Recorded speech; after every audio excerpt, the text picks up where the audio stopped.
Today we're going to talk about the artist Morris Graves. He was an artist that mainly worked in the Pacific Northwest. He was born in 1910 to a family that had several older siblings, several younger siblings, and mostly a middle-class family.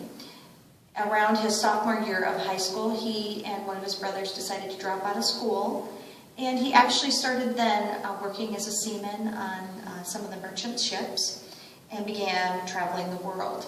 And this is where some of his earliest influences occurred. Specifically, he was sent to ports in Japan, where he really embraced the Japanese concept of embracing beauty and recognizing nature. And when he returned back to the Pacific Northwest, he really started incorporating that in the artwork that he had begun. He had no formal education and no formal training. He eventually did finish high school, however, he never went on to college to pursue any sort of degree in art. Instead, what he did was he learned from several different other artists as sort of an apprentice. Specifically, during the WPA project, he worked with a lot of different artists to create the WPA projects. Although his attendance with that was a little bit more spotty than some of the other artists that we probably associate more with the WPA. His artwork is very much focused on nature, very much mythical and mystic in nature, and really has a lot of hidden symbolism within it. He traveled all over the world as a lifetime traveler, although much of the time when he was not traveling, he lived in isolation, where he would do his painting. Some of the topics that he most often addressed in nature were conflicts, and such as World War II, and he would interpret sort of his thoughts and feelings through his paintings, such as, for example, birds were a common theme, and he would paint them in light or raising into flight, near machinery, near different ways. His artwork very much had a mystical feel to it and a lot of symbolism within it. As I mentioned, this painting we have here is of a goat. It's actually painted on an alfalfa feed sack.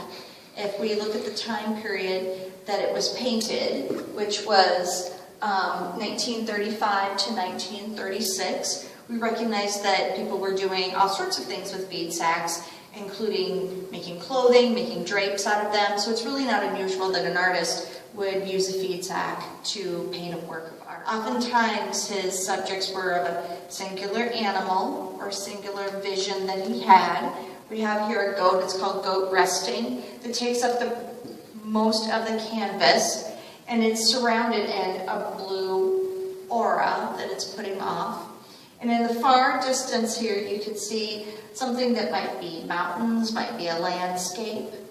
We're not sure exactly what it is. Remember, for much of his life, he was living in the Pacific Northwest in a variety of different ways. Although he claimed to be a conscientious objector during World War II, eventually he was forced to enlist into the Army, but it really didn't suit with his more bohemian nature, and eventually, after being quite depressed, he was allowed to leave the Army. We'll see here, though, that he continues on his passion and works for art, living in, as I mentioned, a lot of different isolated areas, oftentimes in forests, in remote places, not wanting any visitors at all. At the end of his life, he had a sign at the end of his home that said, "No visitors today, tomorrow, or any day after." Really a person that appreciated and wanted that solitude. And really how he communicated with the world was through his artwork, and that's what we have of his legacy today. He created artwork until his death, and he passed away in 2001 of having a stroke, dying several hours later. And he did pass away at his home. At that time he was living in California, once again on the West Coast, where he continued to create his very mystical and mythical creations of art.